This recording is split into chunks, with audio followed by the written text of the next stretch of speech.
Sir வணக்கம் sir. வணக்கம் marshal. இந்திய கம்யூனிஸ்ட் கட்சியின் மாநில செயலாளர் மு. வீரபாண்டியன் அவர்கள் ஒரு ஸ்டேட்மெண்ட் சொல்லியிருக்காரு. தமிழ்நாட்டில் குதிரை பேரம் நடக்கிறது, இது தமிழ்நாட்டின் நலனுக்கு நல்லதல்ல. வட மாநிலங்களில் நடக்கக்கூடிய அதே நிகழ்வு இங்கேயும் நடப்பது வேதனை அளிப்பதாக சொல்றாரு. எப்படி பாக்குறீங்க? இந்திய கம்யூனிஸ்ட் கட்சியினுடைய தலைவர் வீரபாண்டியன் அவர் ஒரு உண்மையை பேசியிருக்காரு என்று தான் கருதணும். தமிழ்நாட்டில் குதிரை பேரம் தான் நடந்துட்டுருக்கு. அந்த உண்மையை வெளிப்படையாக தாவேக்காவுக்கு ஆதரவு அளித்து கொண்டிருந்தாலும் கூட அதை வெளிப்படையாக சொல்லிய திரு வீரபாண்டியனை நம்ம பாராட்டணும். அது உண்மையிலே இப்படிப்பட்ட ஒரு குதிரை பேரம் நடத்தி ஒரு ஆட்சியை தக்க வைக்கக்கூடிய ஒரு சூழல் வரக்கூடாது என்று தான் கவர்னர் சொன்னார். ஆனால் இன்றைக்கு அந்த கவர்னரே அதை என்கரேஜ் பண்ணிகிட்ருக்கார். இதுதான் நம்ம பார்க்கக்கூடிய நிகழ்ச்சி. எனவே கம்யூனிஸ்ட் கட்சிகளும் விடுதலை சிறுத்தைகளும் ஐஎம்களும் விரைவில் இது தாவேக்கா ஆட்சி என்பது பிஜேபியினுடைய ப்ராக்சி ஆட்சி என்ற உண்மையை விரைவில் உணர்ந்து கொள்வார்கள். இல்லை என்றால் உணர்ந்து கொண்டு விட்டு அவர்கள் தெரியாத போல நடிக்கிறார்கள் என்றுதான் அர்த்தம். அது எவ்வளவு சீக்கிரம் அவர்கள் உணர்ந்து கொள்கிறார்களோ அவ்வளவு சீக்கிரம் இந்த நாட்டுக்கு நல்லது. இல்லை, இந்த மாதிரி குதிரை பேரம் நடந்தது ரொம்ப கரெக்டாக பர்ஃபெக்டாக உண்மை அப்படின்னா எந்த ஒரு நடவடிக்கையுமே இது வரைக்கும் எடுக்கப்படலையே. எப்படிங்க எடுப்பாங்க? இது பிஜேபியினுடைய ப்ராக்சி அரசை போய் எப்படி எடுப்பார் கவர்னர்? பிஜேபி எதிர்க்கிறார் சார். பிஜேபி எப்படி எடுப்பாங்க? பிஜேபி ஹோம் மினிஸ்டர் சொன்னால் தானே கவர்னர் எடுப்பார் நடவடிக்கை. கவர்னர் என்ன நடவடிக்கை எடுக்க முடியும்? கவர்னர் மேக்சிமம் சிபிஐக்கு என்கொயரி பண்ணுறதுக்கு விசாரணைக்கு உத்தரவிடலாம். இந்த குதிரை பேரத்தை விசாரிங்கன்னு உத்தரவிடலாம். இல்லைன்னா நீதிமன்ற விசாரணைக்கு உத்தரவிடலாம். இல்லைன்னா சிபிஐ விசாரணைக்கு உத்தரவிடலாம். தான் பண்ணலாம். வேறு என்ன பண்ண முடியும்?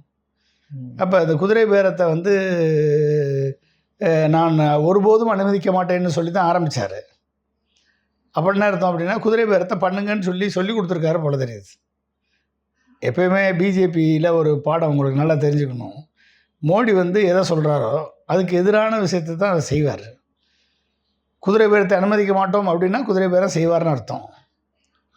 அப்போ கவர்னர் என்ன சொல்லியிருக்காரு? குதிரை பேரத்தை அனுமதிக்க மாட்டோம் அப்படின்னு சொன்னால் குதிரை பேரத்தில் ஈடுபட்டு கட்சி காப்பாற்றிக்கங்கன்னு சொல்லியிருக்காரு. அந்த இன்ஸ்ட்ரக்ஷனை ஜோசப் விஜய்க்கு கொடுத்துருக்காரு. அதேபடி ஜோசப் விஜய் நடந்துகிட்ருக்காரு. எனவே பிஜேபியுடைய ப்ராக்சி கவர்மெண்ட்டை எப்படி அவங்க ஆக்ஷன் எடுப்பாங்க? நீதிமன்றங்கள் வாய்மூடி மௌனமாக இருக்கக்கூடிய ஒரு சூழல் இருக்குது. ஆனால் நீதி செத்துவிடவில்லை என்பது இன்னமும் ஒரு சில நீதிபதிகள் இன்னமும் நேர்மையாக நடப்பதன் காரணமாக அந்த நீதி செத்துவிடவில்லை என்ற நம்பிக்கை இன்னும் மக்கள் மத்தியில் இருக்குது. அதிமுக கவர்னர் சபாநாயகரை அணுகி புகார் சொல்லியிருக்கு, கவர்னரிடம் புகார் சொல்லியிருக்கு, நீதிமன்றத்தை அணுகி இருக்கிறது. பார்ப்போம் என்ன நடக்குதுன்னு பார்ப்போம். அவர்கள் சுய விருப்பத்தின் அடிப்படையில் தான் என்னவா இருந்தாலும் ராஜினாமா கொடுத்துருக்காங்க. யாரும் எந்த அழுத்தத்துக்கோ அப்படியோ இதோ சுய விருப்பத்தில் கொடுத்துருக்காங்க. அதுவும் சரி, எலெக்ஷன் முடிஞ்சு இன்னும் ஒரு 50 நாள் கூட ஆகலை, அதுக்குள்ளே நீ ரிசைன் பண்ணுறதுன்னா அப்புறம் என்ன? அவங்க கட்சி தலைமை மீது இருக்கிற அதிருப்தியில் ரிசைன் பண்ணி. எதுக்கு ரிசைன் பண்ணுற? நீ சட்டமன்ற மக்கள்லாம் ஓட்டு போட்டு தேர்ந்தெடுத்திருக்காங்க. கட்சி தலைமையில் அதிருப்தினா நீ ரிசைன் பண்ணிட்டு போயிடுவியா? நீ கட்சி தலைமையில் நீ மக்களுக்கு சேவை பண்ணியா? உன்னையா ரிசைன் பண்ண சொன்னது? ரிசைன் பண்ணி எங்கே இருக்கணும்? நீ தாவேக்கா போகிற ஆளுங்கட்சிகிட்ட போகிறேன்னா அப்புறம் என்ன அர்த்தம்? எதுக்காக போகிற? நீ என்ன தியாகம் பண்ணுறதுக்கு போகிறியா இல்லை சேவை செய்கிறதுக்கு போகிறியா? நீ எதுக்காக போகிற? ஆளுங்கட்சிகிட்ட போகிற திரும்ப பதவி கிடைக்கும் தானே போகிற? இந்த ஏடிஎம்கில் இருந்தால் பதவி கிடைக்காது இன்னும் அடுத்த 5 வருஷத்துக்கு. இந்த 5 வருஷம் கூட பதவி இல்லாமல் உன்னால் இருக்க முடியாது. அப்போ நீ எப்படிப்பட்ட ஒரு பதவி பிடிச்ச ஆட்களாக இருந்திருப்ப? நீ உனக்கெல்லாம் மக்கள் ஓட்டு போட்டு தேர்ந்தெடுத்திருக்கான். எப்படி தேர்ந்தெடுத்தான்? திரும்பி நீ எந்த மூஞ்சியில் போய் மக்கள்கிட்ட போவ? நீ போய் நின்று பாரு, நீ ஜெயிக்கிறியா இல்லையான்னு பார்ப்போம். உன் செல்வாக்கு என்னன்னு பார்ப்போம். என்ன மக்களை முட்டாளுங்க நடிச்சிட்டு இருக்கீங்களா? உங்கள் இஷ்டத்துக்கு ஓட்டு போட எத்தனை ஆயிரம் கோடி செலவழிக்கிறது, திரும்ப எலெக்ஷனை மக்கள் மத்தியில் திணிக்கிறது. நீங்கள் சொல்கிறப்பெல்லாம் ஓட்டு போட்டுட்டு இருக்கிறதுக்கு மக்களுக்கு வேறு வேலை கருது இல்லை. என்ன விளாட்றீங்களா எல்லா பேரும் சேர்ந்துக்கிட்டு குதிரை பேரம் நடத்திக்கிட்டு? எதுக்கு அந்த கட்சியில் இருக்கீங்க? உனக்கு அரசியல் செய்ய பிடிக்கலன்னு ரிசைன் பண்ணிட்டு வீட்டில் போய் படு. ஏன் தாவாக்கால போய் சேர்ற? ஆளுங்கட்சியில் போய் சேர்ற? ஏன் எதிர்கட்சியில் போய் சேர அப்படிதானே? நீ கொள்கை பிடிப்புள்ள பெரிய கொள்கை கோவேந்தன் அப்படின்னா ஆளுங்கட்சியில் போய் சேர்றேன்னா உனக்கு கிளியராக தெரியுது பணத்துக்காகவும் பதவிக்காகவும் போகிறேன்னு. அப்போ நீ யார் என்னன்றதை மக்கள் மத்தியில் வெட்ட வெளிச்சமாக தெரியுது. திரும்பி நீ போ, உன்னை என்ன வச்சு அடிக்கிறான்னு பாரு மக்கள். திரும்பி போனால் ஜெயிக்க மாட்டாங்கன்றீங்களா? நான் கேட்டு ஓட்டு வைகோ கிட்ட ஒரு ப்ராமிஸ் போயிருக்கு, ஜெயிக்க வைக்க வேண்டியது என் பொறுப்பு அப்படின்ட்டு. ஆமாம், அதுதான் குதிரை பேரம். இப்போ அதான் குதிரை பேரம். அப்போ டைரெக்டாக சிஎம்ஏ இன்வால்வ்டு இல்லை. அதுக்கப்புறம் என்னன்னா ஜெயிக்க வைக்கிறதா அவர் பொறுப்பு. ஜெயிக்க வச்சிருவாருல்ல அவரு. ஆமாம், ஜெயிக்க வச்சுக்கிறது அவர் போட்டுருவாங்கல்ல. அதான் என்னங்க, இப்போ அவர் ஜெயிச்சதே அவர் பொறுப்புன்னு அவருக்கு தெரியாது. அவர் யார் பொறுப்பில் ஜெயிச்சாருன்னு அவருக்கு தெரியுமா? அவர் ஜெயிச்சதே அவர் பொறுப்பில் ஜெயிச்சாரா இல்லை அமித்ஷா பொறுப்பில் ஜெயிச்சாரா, யார் பொறுப்பில் தெரியாது. மக்களுக்கு ஓட்டு போட்டது, நம்ம போட்ட ஓட்டு நான் யாருக்கு போகுதுன்னே மக்களுக்கு தெரியாது. ஓகே, நீ போடுற ஓட்டு யாருக்கு, நீங்கள் ஒரு சின்னத்துக்கு ஓட்டு போடுவீங்க, அந்த ஓட்டு அந்த சின்னத்துக்கு தான் போய் விழுந்துச்சின்னு உங்களுக்கும் தெரியாது.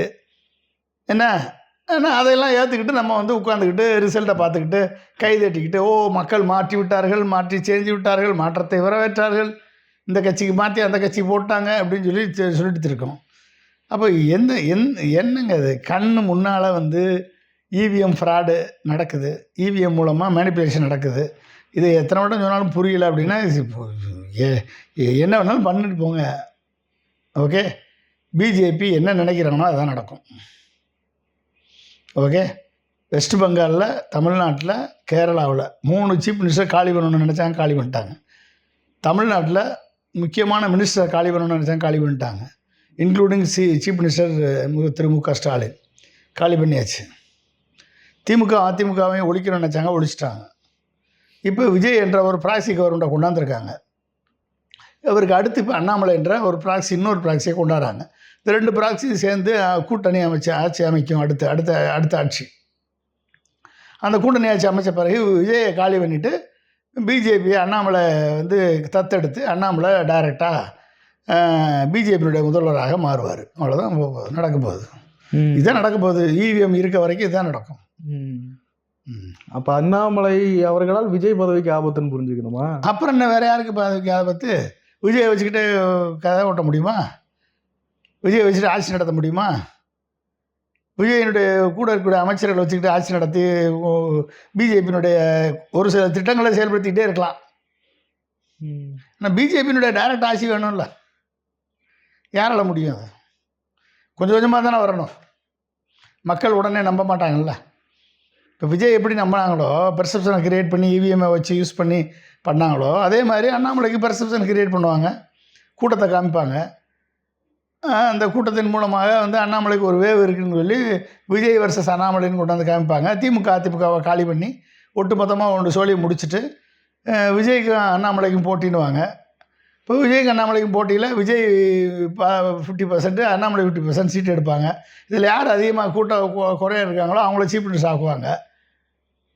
பீகார் மாதிரி வேலை நடக்கும் அடுத்த ஒரு 5 வருஷத்துக்கு. அதுக்கு அடுத்த லாஸ்ட் 5 வருஷத்தில் பிஜேபி ஆட்சியை பிடிக்கும். அவ்வளோதான், முடிஞ்சு போச்சு. இவிஎம் இருக்க வரைக்கும் இது நடக்கும். நீங்கள் என்ன தான் பண்ணாலும், என்ன தான் பிரச்சனை இது பண்ணாலும் ஒன்றும் நடக்க போகிறதில்ல. இதுதான் நடக்க போகுது. இது எத்தனை வட்டம் சொன்னாலும் நம்மளுக்கு மக்களுக்கு வந்து விளங்காது. மக்கள் அதை பற்றி கவலைப்படுற மாதிரி இல்லை. அவர்கள் எதிர்காலம் வந்து சீரழிஞ்சு கெட்டு போனால் அவங்களுக்கு என்ன கவலை இருக்குது? அவங்கள பொறுத்த வரைக்கும் அவங்களுக்கு பணம் வருதா, அவங்களுக்கு வேலை இருக்கா, எல்லாம் பார்ப்பாங்க. ஆனால் எல்லாம் சீரழிஞ்ச பிறகு தான் அவங்களுக்கு தெரியும், ஐயோ இருக்க வரவள் டேமேஜ் ஆகி போச்சு அப்படின்னு அப்புறமேல் தெரியும். மக்களை கூட கடந்து திமுகவே கவலைப்படலையே அதை பற்றி. எது திமுகவே இந்த இவிஎம் பற்றி நீங்கள் சொல்கிற மாதிரி? ஆமாம்மா, அது கவலைப்படலனால தான் போய் உட்காந்துருக்காங்க. நம்ம என்ன பண்ண முடியும்? கவலைப்பட்டிருந்தாங்க அப்படின்னா, நான் எத்தனை வட்டம் நான் சொல்லிட்டு தானே இருக்கேன்.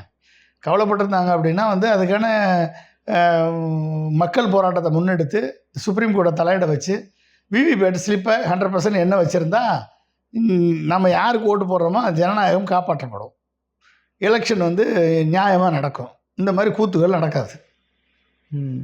அண்ணாமலையும் நான் பிஜேபியை எதிர்க்க வேண்டிய இடத்துல எதிர்ப்பேன்னு சொல்லியிருக்காரு. அவரை வந்து பி டீமு என்ன பிஜேபி எதிர்க்க வேண்டிய இடத்துல தான் இவர் கொள்கை எதிரி தான் அவர் விஜய் சொன்னார். கொள்கை எதிரி தான் சொன்னார். எல்லா கொள்கையும் அமல்படுத்தி தான் இருக்கார்.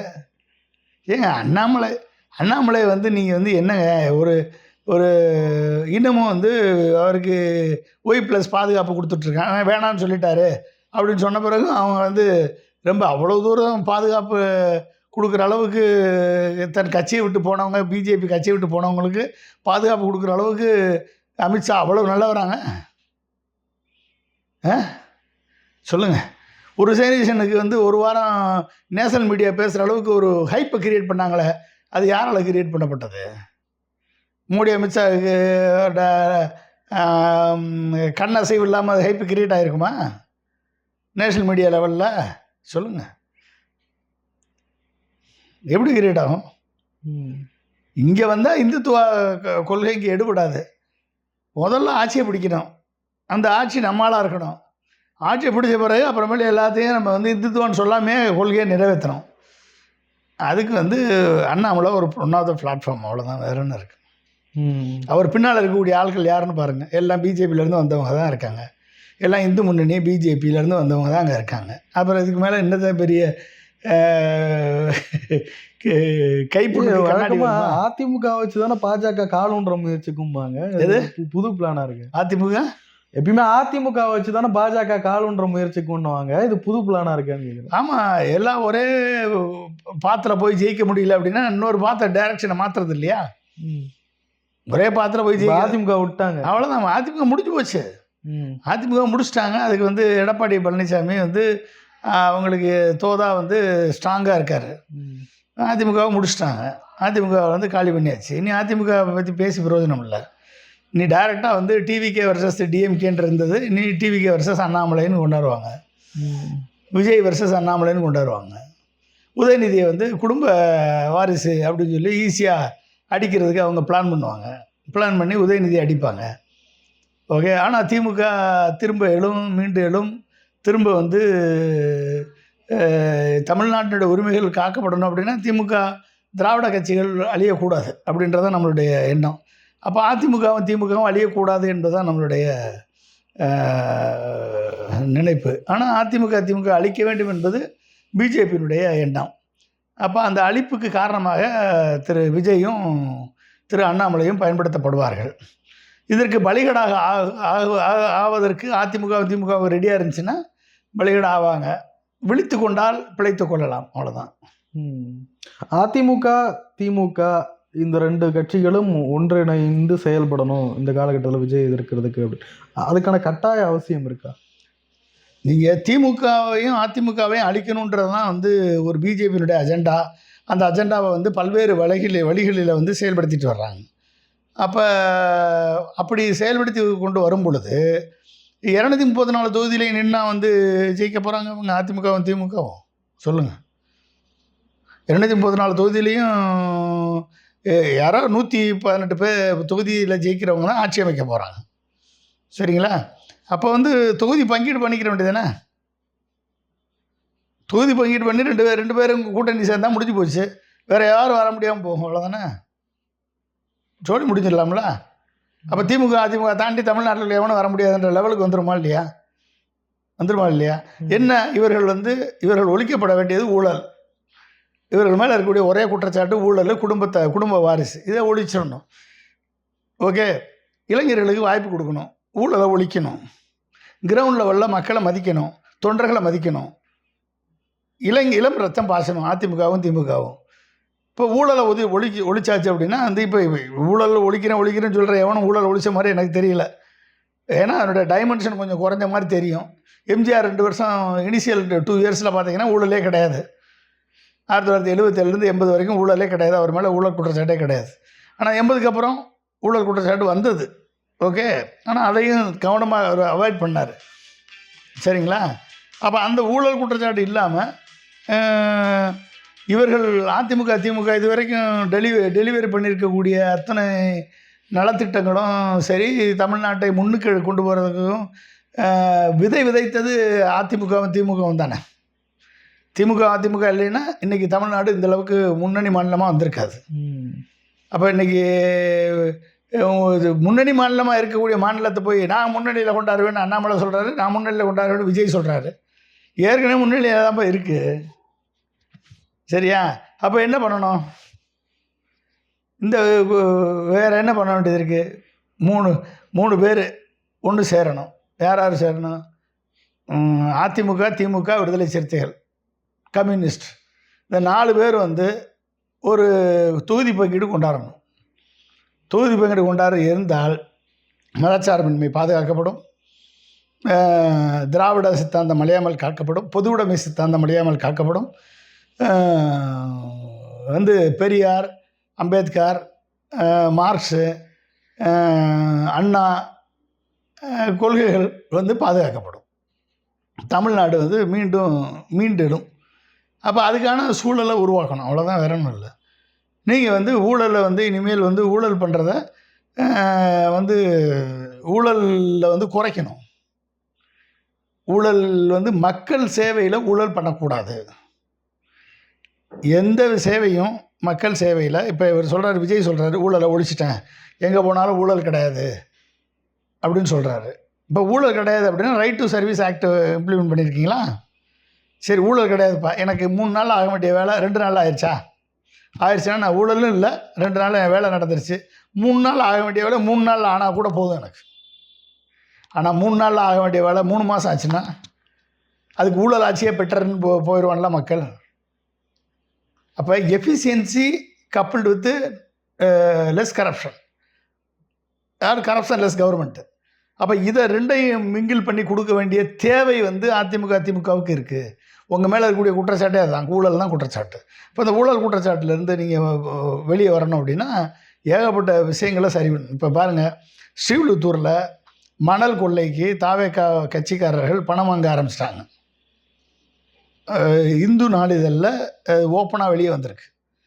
ஸ்ரீவில்லிபுத்தூர்லேயும் ராஜபாளையத்துலேயும் நீங்கள் வந்து கிட்டத்தட்ட 8 லட்சம் செங்கல் சூளை தொழிலாளர்கள் அங்கே வந்து செங்கல் சூளையை மூடியிருக்காங்க போன ஆட்சியில். ஏன் மூடப்பட்ட சூழல் ஏற்பட்டது அப்படின்னா, இந்த மணல் கான்ட்ராக்டர்கிட்ட மொத்தமாக மணலை கவர்மெண்ட்டு கொடுத்துருது. அப்போ என்ன ஆகுது அப்படின்னா, மணல் மட்டும் இல்லை, அவர்கள் வந்து வண்டல் மண்ணை கூட போய் காட்டில் போய் எடுக்க விட மாட்டாங்க. செங்கல் தொழிலுக்கு அவங்களுக்கு வந்து மணல் கிடைக்க மாட்டேது, மண் கிடைக்க மாட்டேது. செங்கல் தொழில் நசிவடைந்து பாதிக்கப்பட்டு செங்கல் தொழிலை மூடி 8 லட்சம் தொழிலாளர்கள் பாதிக்கப்பட்டாங்க. போராட்டம் நடத்திட்டாங்க, எத்தனையோ நடத்தினாங்க. ஸ்ரீவில்லிபுத்தூர், ராஜபாளையம், நம்ம சங்கரங்கோயில், அந்த தென் மாவட்ட பகுதிகள், விருதுநகர் மாவட்டம், அடுத்து நீங்கள் வந்து கோயம்புத்தூர், இந்த சைடு எங்கெல்லாம் செங்கல் தொழில் அதிகமாக நடக்குதோ அங்கெல்லாம் வந்து இந்த மண் எடுக்கிறதுல பிரச்சனை.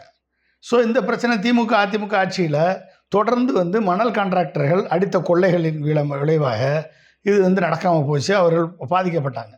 சரி, தாவேக்காவுக்கு ஓட்டு போட்டாங்கன்னு சொல்லி தாவேக்கா ஓட்டு போட்டாங்க.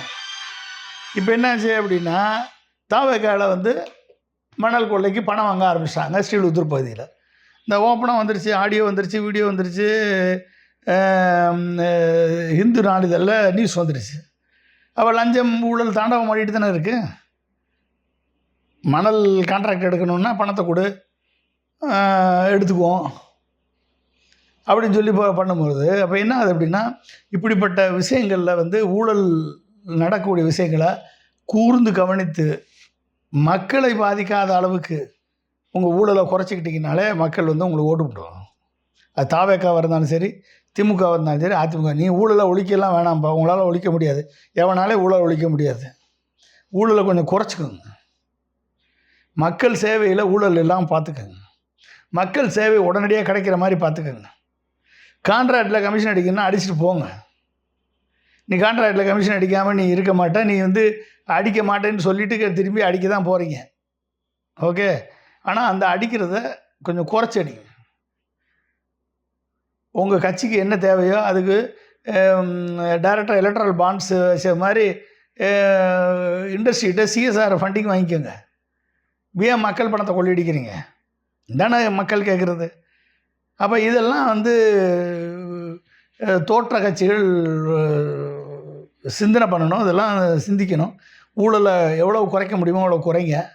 ஊழல் இல்லாமல் ஆட்சி நடந்தால் நல்லது. ஆனால் நீங்கள் அதெல்லாம் யாரையும் நம்பி அப்படி ஊழல் இல்லாமல் நீங்கள் ஆட்சி பண்ணிடுவீங்கன்னு சொல்லி நம்புகிற அளவுக்கு உத்தமர்கள் யாரும் கிடையாது இங்கே. ஓகே, இதனால் வரைக்கும் பண்ணியிருக்காங்க, இதனால் வரைக்கும் பண்ணியிருக்காங்க போல. இதனால் வரைக்கும் அந்த ஊழல் இல்லாமல் பண்ணியிருக்காங்க போல. யார் பண்ணியிருக்கா ஊழல் இல்லாமல்? எல்லோரும் ஊழல் இல்லாமல் யார் இருக்கா சொல்லுங்கள்? எங்கே ஒரு கவர்மெண்ட்டு சொல்லுங்கள். தொட்டா விட மாட்டேன், தொட்டவங்களையும் விட மாட்டேன். தொட்டவங்களெல்லாம் என் பக்கத்தில் என் கட்சியில் சேர்த்துருவேன், அவ்வளோதான். விட மாட்டேன், தொட்டவங்களையெல்லாம் என் கட்சியில் சேர்த்துருவேன். அவ்வளோதானே. வாஷிங் மிஷின் ஆக்கிடுவேன், வாஷிங் மிஷினில் போட்டு வெளுத்து எடுத்துருவேன். அவங்க நல்லா திரும்பி மீண்டும் ஊழல் பண்ணுவாங்க. அவ்வளோதான். என்னங்க இது இது என்ன ஒரு ஒரு சொல்லுங்க பார்ப்போம். அதாவது ஊழல் எங்குங்கானதபடி பாருங்கள். அந்த பழனி மலையில் ஒரு 100 கோடிக்கு பெருமான இடத்த 2 கோடிக்கு எழுதி கண்ணு முன்னால் ஊழல் பண்ணியிருக்காங்க. இப்போ ஊழல் பண்ணவொன்னே தொலைச்சிருவேன்னு சொன்னால் விஜய்க்கு என்ன மதிப்பு இருக்குது? பண்ணியிருக்கானா இல்லையா? பண்ணி இப்போ அந்த ஆணையரை டிஸ்கஸ் பண்ணியிருக்காங்களா இல்லையா? இப்போ அப்போ ஊழல் நடக்காமல் இருக்கா? 57 கோடிக்கு ஊழல் பண்ணவங்கன்னு சொல்லி வட்டார ஆட்சியர் அலுவலகம், RTO office, VO office, tahsildar office, collector ஆஃபீஸில் 57 கோடியை பிடிச்சிருக்காங்க ஊழல். அப்போ ஊழல் நடக்காமல் எங்கே இருக்குது? ஊழல் நடந்துக்கிட்டு தான் இருக்குது. பார்ட்டி ஃபண்டு வாங்காமல் இருக்கீங்களா? 800 கோடி நீங்கள் வந்து மதுபான ஆலைகள்கிட்ட வாங்கியிருக்கீங்கன்னு சொல்லி ஆர்பி உதயகுமார் கம்ப்ளைண்ட் கொடுத்துருக்காரு. 800 கோடி வாங்குறீங்கன்னு சொல்லி கம்ப்ளைண்ட் பண்ணியிருக்காரு. பதில் இருக்கா அதுக்கு? திரு ஜோசப் விஜய்கிட்ட பதில் இருக்கா? சொல்லுங்கள். அப்போ என்ன நீங்கள் என்ன ஊழலை ஒழிச்சிட்டீங்க? ஊழல் இல்லாத ஆட்சி நடத்திட்டீங்க. உங்களுக்கும் திமுக அதிமுகவுக்கும் என்ன வித்தியாசம் சொல்லுங்கள். அப்போ ஊழல் பண்ணால் கூட இன்றைக்கி திமுகவும் அதிமுகவும் தமிழ்நாட்டை வந்து அடுத்த நிலைக்கு எடுத்து கொண்டு வந்திருக்காங்க. நீ ஊழலே பண்ணாமல் இந்த கடந்த 50 நாட்களில் தமிழ்நாட்டை வந்து பிற்போக்கு ஒன்றிய பிஜேபி அரசனுடைய செயல் திட்டங்களை ஒன்றா செயல்படுத்திட்டு வர்றீங்களா? எப்படி ஏற்றுக்கிறது? அப்போ இது இப்படிப்பட்ட ஒரு சூழல் வரும் பொழுது திமுக அதிமுக ஒன்று சேர்றதில் என்ன தப்பு இருக்குது? தொகுதி உடன்பாடு வச்சுக்கிறதுல என்ன தப்பு இருக்குது? நீங்கள் குதிரை பேரத்தில் ஈடுபடலாம். திமுக கூட்டணி கட்சிகளை கல்லாப்பட்டி கூட்டணியெல்லாம் வந்து குதிரை பேரம் நடத்தி மினிஸ்டர் பதவி தரேன், உங்களுக்கு பணம் பதவி தரேன்னு சொல்லி நீங்கள் வந்து ஆட்சி நடத்தலாம். ஓகே, அதிமுகவை உடைக்கலாம், குதிரை பேரம் நடத்தி உடைக்கலாம், மதிமுக கட்சியவே காலி பண்ணலாம். இதெல்லாம் நீங்கள் செஞ்சால் அதெல்லாம் ஓகேயா? ஆனால் திமுக அதிமுக சேர்ந்துடக்கூடாதா? திமுக அதிமுக சேர்ந்துடக்கூடாதா? சுச்சுவேஷன் எப்படி வரப்போகுது பாருங்க. இப்போ முன்னா வருது. இப்போ திருமாவளவன் தன் அதிருப்தியை வெளிப்படுத்திகிட்ருக்காரு. இப்போ வேறு ஒரு சிபிஐ வீரபாண்டியன் தன் அதிருப்தியை வெளிப்படுத்திகிட்ருக்காரு. இன்னும் கொஞ்சம் போக போக இவர்கள் தங்கள் அதிருப்தியை வெளிப்படுத்திகிட்டே இருப்பாங்க.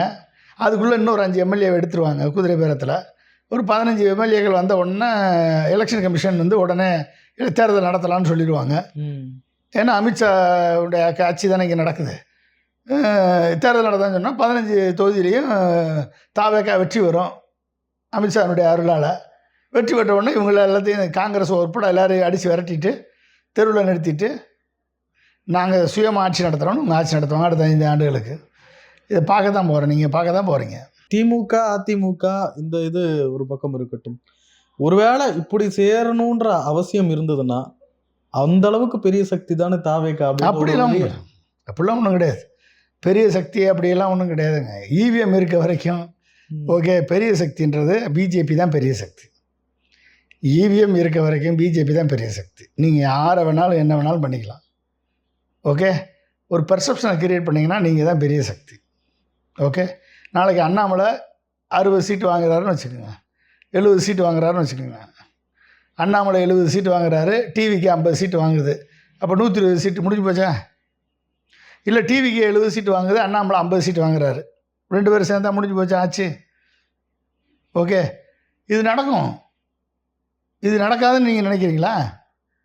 அப்போ என்ன, திரும்பவும் அதிமுகவும் திமுகவும் எல்லாம் தனித்தனியாக நின்றான். இதெல்லாம் நடக்கிறதுக்கு வாய்ப்பு இருக்குது. இவர் ஒன்று சேர்ந்து நின்றாங்கன்னா கண்டிப்பாக அந்த திருட்டு வேலையை எலெக்ஷன் கமிஷன் பண்ண முடியாது, மக்களை ஏமாற்ற முடியாது. ஓகே, இவங்க ஒன்று சேர்ந்து நின்னாங்க அப்படின்னா எலெக்ஷன் கமிஷனால் அப்போ கிட்டத்தட்ட எவ்வளோ % அதிகமான சப்போர்ட்டு ஏடிஎம்கே டிஎம்கேக்கு இருக்கும், ஏடிஎம்கே டிஎம்கே கூட்டணிக்கு இருக்கும். ஏடிஎம்கே டிஎம்கே கூட்டணி தொகுதி பங்கீடு பண்ணிவிட்டு நிற்க வேண்டியதான். நின்னா அடிச்சு தூக்கிட்டு போயிட்டே இருப்பாங்க 234 தொகுதியிலையும். நீ தமிழ்நாட்டுக்குள்ளேயே வர முடியாது. அப்போ நீங்கள் ஒரு பிளான் பண்ணி ஒன்று பண்ணும் பொழுது திமுக அதிமுக ஏன் பண்ணக்கூடாது அப்படின்னு என்ன வரத்தானே செய்யும். திமுக அதிமுக மேலே என்னமோ நான் ஊழலற்ற கட்சிகள் குற்றமற்ற கட்சிகள்லாம் நான் சொல்ல வரலை. ஊழல் இருக்குது, எல்லாமே இருக்குது. ஆனால் அதையும் தாண்டி அவர்கள் மக்களுக்கு நல்லது செஞ்சாங்க. அந்த ஊழலை அவங்க குறைக்கணும். குறைச்சி மக்களை வந்து மதிக்கணும். மக்களை வந்து மக்களோட மக்களாக இருக்கணும். தொண்டர்களை மதிக்கணும். மக்களுக்கு தேவையான குரலில் வந்து ஒரு இடத்துல ஒரு சின்ன குரல் ஒலித்தா கூட அந்த குரலுக்கு மதிப்பு கொடுத்து அதுக்கு பதிலளிக்கணும். 8 லட்சம் செங்கல் தொழிலாளர்கள் போராட்டம் பண்ணுறாங்க. அவங்களுக்கு எந்த சொல்யூஷனுமே கிடையாது. 3000 படித்த அசிஸ்டன்ட் ப்ரொஃபஸர்ஸு, உதவி பேராசிரியர்கள், நான் இன்ஜினியரிங் காலேஜில் இருக்கக்கூடிய நான் இன்ஜினியரிங் கிராஜுவேட்ஸு, ப்ரொஃபஸர்ஸு போராட்டம் பண்ணாங்க 1 வருஷம். அவங்க குரலே காதில் கேட்கல. நீங்கள் மாற்றி போட்டான் எல்லா ஓட்டையும். டிஎன்பிஎஸ்சி டெட்டு எக்ஸாம் நடத்தி கிட்டத்தட்ட 10 வருஷமாக வெயிட் பண்ணிகிட்டு இருக்காங்க ரிசல்ட்டு. அந்த ரிசல்ட்டு அந்த அவங்களுடைய கூக்குரல் உங்கள் காதில் கேட்கல, ஓட்டை மாற்றி போட்டான். புரிஞ்சுட்டிங்களா? இதெல்லாம் வந்து அப்போ என்ன அர்த்தம்? இதெல்லாம் வந்து எச்சரிக்கை மணி. அதிமுகவுக்கு எச்சரிக்கை மணி. நீ வந்து என்றைக்கு வந்து பாதிக்கப்பட்டவர்கள் குரலை நீங்கள் கேட்க தவறுறீங்களோ, என்றைக்கு பாதிக்கப்பட்டவர்களை நீங்கள் வந்து மதிக்க தவறுகிறீர்களோ, அன்றைக்கு வந்து அது வந்து அந்த ஆட்சிக்கு ஒரு எச்சரிக்கை மணியாக மாறும். அதுக்கான வாய்ப்புகள் வரும் பொழுது மக்கள் மாறுவாங்க. அந்த வாய்ப்பை பயன்படுத்திக்கிறது பிஜேபி பயன்படுத்திக்கிறது. இதை மட்டும் வச்சுக்கிட்டு இவங்க ஜெயிச்சிடுறாங்க, தாவேகா ஜெயிச்சிருச்சு நம்ம சொல்ல வரல. அந்த 15% ஓட்டை வந்து எக்ஸ்ட்ரா ஓட்டை போட வச்சதுனால, இவிஎம் மூலமாக போட வச்சதுனால அவங்க வெற்றி பெற்றாங்க. அவ்வளோதான், வேற ஒன்றும் கிடையாது. ராஜேந்திர பாலாஜி அவர்கள் சொல்கிறார், ஸ்டாலின் அவர்கள் வாயை திறந்து அந்த ஆட்சி கலைஞ்சிரும்ன்றாரு. எதை வச்சு சொல்கிறேன்னு தெரியல. ராஜேந்திர பாலாஜி ஒரு நல்ல ஒரு யதார்த்தமான நபர், ஒரு யதார்த்தவாதி, யதார்த்தத்தை பேசக்கூடிய ஒரு அமைச்சர். அவர் வந்து கிரவுண்ட் லெவல்லேருந்து வந்தவர். அவர் பேசுகிறது உண்மையை, சில நேரங்களில் உண்மையை பேசுவார். அப்படி கோவப்படக்கூடியவராக. அது எப்படி வாயை திறந்து ஆட்சி கலையும்? வாயை மூடினதுனால தான் ஆட்சி இருக்குது. நீங்கள் உங்கள் இஷ்டத்துக்கு சப்போர்ட் பண்ணுங்கள், வெளியேருந்து சப்போர்ட் பண்ணுங்கன்னு சொன்னதுனால தான் ஆட்சி இருக்குது. சப்போர்ட் பண்ணக்கூடாது அப்படின்னு ஒரு கண்டிஷன் போட்டு இவங்களெல்லாம் அங்கே தன் பக்கம் வச்சுருந்தாருன்னா ஆட்சியாக அமைஞ்சிருக்காத. ஸோ திமுக ஜெயலலிதா இறந்த உடனே திமுக ஆட்சி அமைப்பதற்கான அனைத்து வாய்ப்புகளும் வந்துச்சு. இந்த கொல்லைப்புற வழியாக குதிரை பேரம் நடத்தி நான் ஆட்சி அமைக்க விரும்பலைன்னு சொல்லி ஓப்பனாக டிக்ளேர் பண்ணி நான் மக்களது தீர்ப்பை பெற்று தான் வருவேன்னு சொல்லி வந்தவர் தானே திரு மு க ஸ்டாலின். அப்போ இந்த மாதிரி விஜய் மாதிரி, ஜோசப் விஜய் மாதிரி கொல்லைப்புற வழியாக மக்களது மேண்டேட்டை வாங்காமல் கொல்லைப்புற வழியாக குதிரை பேர ஆட்சி நடத்தக்கூடிய ஒரு ஒரு தரம் தாழ்ந்த ஒரு மனிதர் கிடையாது திரு மு க ஸ்டாலின். அதுதான் அவர் சொல்கிறாரு. அவர் கோபம் வராது, அவர் கோபம் வரக்கூடியவர் கிடையாது. கோபம் வந்திருந்தால் அவர் என்றைக்கோ வேறு மாதிரி இருந்திருப்பார். அவர் கோபம் வரலைன்றது தான் திமுக தொண்டர்களுக்கு கோபம். திரு மு க ஸ்டாலின் அவர்கள் கோபம் வர மாட்டேதே, எல்லாரும் இவ்வளோ பெருந்தன்மையாக இருக்கார் அப்படின்றது தான் தொண்டர்களுக்கு கோபம். இந்த மாதிரியெல்லாம் பிரச்சனைகள் நடந்துக்கிட்டு போயிட்டுருக்கு. ஒரு சில முன்னாள் அமைச்சர்கள் சொல்கிறாங்க, ரெடியாக இருங்க, விரைவில் தேர்தல் வர வாய்ப்பு இருக்குன்னு. இன்னும் திமுக இப்படியே பேசிகிட்டு இருக்குது, நல்லதா? ஏன்னு, அதாவதுங்க, ஒரு கட்சி மக்களது மேண்டேட்டே இல்லை, 107 பேர் தான், 108 பேர் தான் கிடச்சிருக்கு. 118 பேர் வேணும், முதல்ல மேண்டேட் இருக்கணும். 107 பேரை வச்சுக்கிட்டு குதிரை பேரை நடத்தி ஆட்சியை தக்க வைத்து நாங்கள் 5 ஆண்டு காலம் அல்ல 50 ஆண்டு காலம் நாங்கள் தான் என்று ஒரு கட்சி சொல்லும் பொழுது, எதிர்கட்சிகளுக்கு 6 மாதம் கூட நீ தாங்க மாட்ட, உடனே 6 மாதத்துக்கு மேலே நீ இருக்க மாட்டேன்னு சொல்கிறதுக்கு அவங்களுக்கு, நீங்கள் சொல்லும் போது அவங்களுக்கு சொல்கிறதுக்கு வாய்ப்பு இல்லையா? அப்போ அவங்க சொல்லத்தான் செய்வாங்க. அது நடக்குதோ நடக்கலையோ ரெண்டாவது விஷயம். நீங்கள் 50 ஆண்டு காலத்துக்கு நீங்கள் ஆட்சி நடத்திடுவீங்களா? அப்போ கண்ணுக்கிட்ட தூரம் வரை எதிர்கட்சி இல்லைன்னு சொல்லிடுவீங்களா? எலெக்ஷன் என்ன 234 ஜெயிச்சிருவீங்களா? நீங்கள் சொல்லுங்கள். காங்கிரஸை கூட வச்சு நில்லுங்க. நீங்கள் 2029 எலெக்ஷனில் நீங்கள் ஜெயிக்கிறீங்களா இல்லையான்னு பார்ப்போம். காங்கிரஸை மட்டும் கூட வச்சுக்கிட்டு 2029 எலெக்ஷனில் பாராளுமன்ற தேர்தலில் நீங்கள் நில்லுங்க. நீங்கள் ஜெயிக்கிறீங்களா, 40 சீட்டு ஜெயிக்கிறீங்களா இல்லையான்றத அமித்ஷா பார்த்துக்குவார். சரியா? அவ்வளோதானே? அப்போ நீங்கள் சொல்லலாம், அப்போ எதுக்கு சொல்ல மாட்டாங்களா? அரசியலில் இதெல்லாம் லாவணி பாடுறது சகஜம்தாங்க. அது வந்து அரசியலில் ஆட்சி நீடிப்பதும் நீடிக்காததும் திரு ஜோசப் விஜய் கையில் இருக்குது. ஜோசப்புடைய செயலில் இருக்குது, திரு ஜோசப்பினுடைய நடவடிக்கையில் இருக்குது. இது வந்து மற்றவங்களுடைய நடவடிக்கையில் இல்லை. இடைத்தேர்தல் நடத்தக்கூடாது, இதெல்லாம் பிரச்சனை வழக்கெல்லாம் முடிகிற வரைக்கும் நீதிமன்றம் ஒரு உத்தரவு போட்டிருக்கு. பெரிய சிக்கல் இருக்கு போல இடைத்தேர்தலில். அது இடைத்தேர்தலில் வந்து இன்றைக்கி இது வந்து நார்மலாக ஏற்பட்ட வேக்கன்சி இல்லை. இது வந்து குதிரை பேரத்தால் ஏற்பட்ட வேக்கன்சி. அப்போ போதும் அதனால் ஏற்படக்கூடிய வழக்குகளை தன்மைகளை ஆராய்ந்து அந்த வழக்குகளெல்லாம் முடிச்சு வச்ச பிறகு தான் இடைத்தேர்தல் நடக்கும். 1 வருஷம் ஆகலாம், 2 வருஷம் ஆகலாம், 3 வருஷம் கூட ஆகலாம். அதுக்குள்ளே 2029 செலெக்ஷனே வந்துடலாம், சொல்ல முடியாது. அதனால் வந்து ரிசைன் பண்ணி போகிறவங்களுக்கு ஆட்சி கம்ஃபர்டபுளாக போகும். ஆமாம், அது வரலாம், ஆட்சி போயிட்டே இருக்கும். சார், நிறைய விஷயங்களை பகிர்ந்து ரொம்ப நன்றி சார். மிக்க நன்றி.